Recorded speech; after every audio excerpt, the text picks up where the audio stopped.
Before we jump into today's video, I just want to say a huge thank you to everyone who checked out my last video, how much money I make as a street photographer.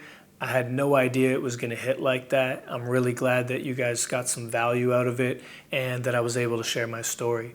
So thank you to all the new subscribers. And once again, if you're new to the channel, my name is Bryan Brock. Let's get into it.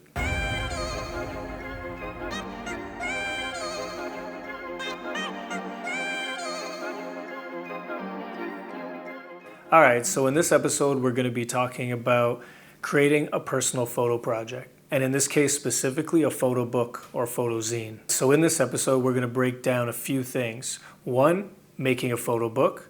2, choosing a theme. 3, selecting and sequencing images. 4, design and layout. 5, printing and publishing. And if you stick around to the end of the video, I'm going to give you a sneak peek of what part 2 of this video is all about. So I want to give a little context of how this project came to be. And the first thing everyone should know is that I did not do this project alone. This is actually a collaborative photo book between me and a photographer based out of New York. Peace, y'all. I'm Sen Floyd. I'm a photographer and a director based in Brooklyn, New York. Now, we met online during the pandemic near the end of 2020, and it took us about 8 months before we actually got to meet in person.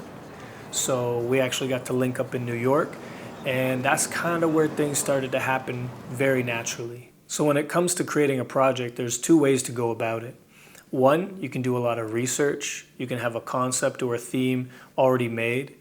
You can take time and take the necessary steps to understand what needs to go into the execution and eventually how you're going to present that project to the world. The other option is to not make any plans. Literally just experiment, have fun, and be open to what comes your way. And that's exactly what happened with myself and Sen and the project that we came together for. After shooting in New York with Sen, I invited him back to Toronto to see if he wanted to shoot here. Fast forward a few months later, he made the trip and we hit the streets in Toronto. After shooting in both cities, we started looking at each other's work and realized that there were some major similarities. Of course, some differences as well, but there was something there and we wanted to explore what that could turn into. And that's when we realized we might actually have a project here. But before we could turn this into a photo book, we needed to nail down a concept. There wasn't really a real concept besides doing street photography. Like that was the base, but because there was no concept and there were no real rules or like set boundaries, it was just endless. So like there's a lot of photographs that didn't make it in the book, which I also think is great because it allowed us the opportunity to figure out what we were trying to accomplish. Right, right. And I feel like we couldn't have even got to a point in creating this photo book together if you didn't take that opportunity to come to Canada and Yeah, specifically Toronto. yeah. And that was your first time. You had That was never my first been. time. Yeah, that was Yeah. definitely my first time. It was a great time too. My intro to being in Toronto. It felt like a New York. It felt just like being in New York. It felt just like being at home, like Brooklyn. So Yeah, yeah. just not as fast paced, but I'm definitely Brooklyn vibes for sure. So I felt comfortable shooting in Toronto.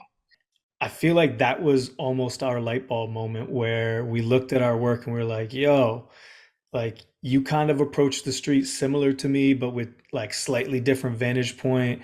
Or, yo, does this photo look like New York or Toronto? Because like I can't really Hmm. tell. Yep. I feel like the concept for our photo book kind of was birthed out of you and me just looking at the images we shot. Definitely. After a bit of back and forth, some brainstorming, we landed on the title of Same Difference. Yeah. I think So you coined that. You definitely coined that title. Yeah. right, right, right. And during that time when I pitched that idea, like what was your takeaway? Like what did you think after looking at both of our work and then hearing that title? Again, our work, it was just so much, uh, I guess, complementary to one another that the title made sense for the overall project. You know, it just made sense. So now that we actually got the concept down, we had to move on to selecting images and then sequencing and layout and design. Okay, so selecting your images is probably one of the hardest things to do when it comes to making a photo book. In other instances, you'd have a photo editor or a curator or someone that's done a book before helping you through this process. But because this was our first time and we were collaborating together, we figured we might as well just go through the process together. How did you approach selecting images? Because we had the challenge of shooting two different cameras. We Black shot and white and color black and white and color, and we shot digital and film. in film. Choosing between digital and film was easier. I think we did include some of your film photographs, Yeah. right?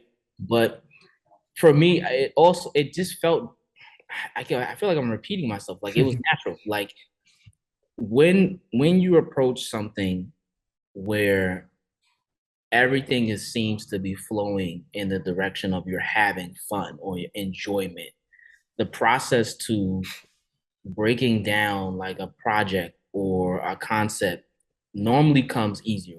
I'm going to share some of the archival footage we have over the last couple of years of our Zoom calls. This is going to let you in on a little bit of the actual process we did together in selecting these images, sequencing these images, and finally coming up with a layout and design. Yeah, okay, so I agree this could be in the middle. I'm also cool with this being an ending image. Yeah, it should definitely be an ending image. It makes sense. It feels right. Yeah, and if it's at the end, should I put it on the right? Yeah, let's put it on the right. It feels pretty good. I don't know. What do you think? I'm happy with that. Yeah? That's very pleasing. Wicked. It feels pleasing, like there are some books, photo books, where I can skip over images and I just feel like this is very visually pleasing, like page back to back. So here are a few of the things that we had to consider while making this book, and hopefully they help you. First thing we had to consider was the size and the format. Is it going to be a large coffee table book, or is this something that's more portable and like a quick flip through magazine? Another thing we had to consider when it came to sequencing was, are we trying to tell a larger story here? Is there a reason why one image should be paired with another, or why one should just live on its own? Some photo books include captions or small paragraphs, or even dates and places. So that was something we wanted to think about. And then there's additional design elements you might want to take into consideration. There's most likely got to be an artist statement. There may or may not be page numbers. You may want to include an index page, table of contents, credits. And after you take all these things into consideration, and you finally get a design or a layout that you're happy with, it's time to go to print and get your first sample. All right, so we finished our design and we've sent it to print. Now, sending it to print means just getting one sample so that if there's any last minute changes or errors or anything out of the blue, you can make that change and not be stuck with a million copies. Now, there's a few options for when it comes to printing. You could do print on demand, so you don't have a ton of extra inventory.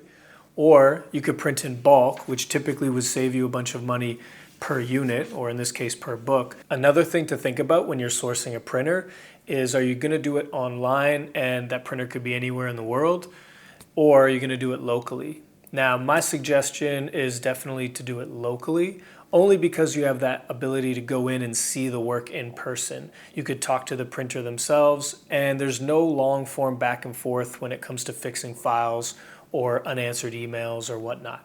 Now, there were a few other little things we had to do before we actually sent it to print for good. One, we ended up getting an ISB number. And if you don't know what that is, it's called an International Standard Book Number. It's a unique number that's just for you and your publication, and it identifies your book around the world. That could be for distributors, publishers, retailers, and even libraries. Now, we didn't know if we were going to actually get this book distributed or sold in store, or if it was strictly going to be an online sale at first, or if we were going to do in-person sales. But we took the extra step and we ended up purchasing a barcode. And that barcode is now paired with the ISB number. So anyone that this book gets shipped to around the world that chooses to sell our book can now use that same barcode. So now that we've checked off the list of getting our sample approved, getting an ISB number, and getting a barcode, we're good to go to print. So after working over a year on this project, we didn't want the book to just live online. We felt like that wasn't doing it justice, especially because we both traveled to 2 different countries to make this project come to life. So we decided to embark on a new challenge, which was launching the photo book in a creative way. Yeah, we did the pre-order online, and that was just to help us gauge what we could actually produce and sell. But in order to promote this properly, we wanted a full-blown experience, which is why we ended up building out a gallery in both Toronto and New York for the launch of the book. We even got to do an in-store book signing at a popular sneaker shop in Toronto. And on top of that, we were booked at the Soho House to do a guest speaker series about the project as a whole. So now you've seen how we approach creating a personal project, specifically a photo book. And although this is only part 1 of the video, I mentioned in the beginning that I was going to tease a little bit of what part 2 of this video is going to be about. So I will make another video that follows this up because the project is way bigger than just a photo book. I got a ton of footage from all those events, and I can't wait to break down what it's like to launch your book and your gallery exhibit. So stay tuned for part 2 of this video.